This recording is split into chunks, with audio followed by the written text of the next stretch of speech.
ഏഴാം ദിവസത്തെ ശബത്ത് 7000-ാമത്തെ ആണ്ട് മുതൽ ദൈവം അവർക്ക് നൽകാൻ പോകുന്ന നിത്യമായ വിശ്രമ ദിവസങ്ങളുടെ അഥവാ നിത്യതയുടെ നിഴലായിരുന്നു.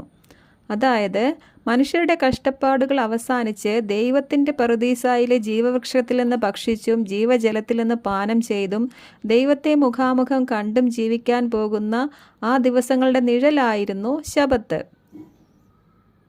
ദൈവം പ്രത്യേകമായി തിരഞ്ഞെടുത്ത യഹൂദ ജനത്തിനോടാണ് ഈ 7-ാം ദിവസത്തെ ശബത്ത് ആചരിക്കണമെന്ന് ദൈവം കൽപ്പിച്ചത്. ഈ വിശ്രമ ദിവസത്തിലേക്ക് അവർ പ്രവേശിക്കണമെങ്കിൽ ആദ്യം അവർ ദൈവം നൽകിയ ഈ കൽപ്പനകൾ അനുസരിക്കണമായിരുന്നു. അതുകൊണ്ടാണ് പഴയ നിയമത്തിൽ ശബത്ത് ലംഘിച്ച മനുഷ്യരെ കല്ലെറിഞ്ഞ് കൊല്ലാൻ ദൈവം കൽപ്പിച്ചത്.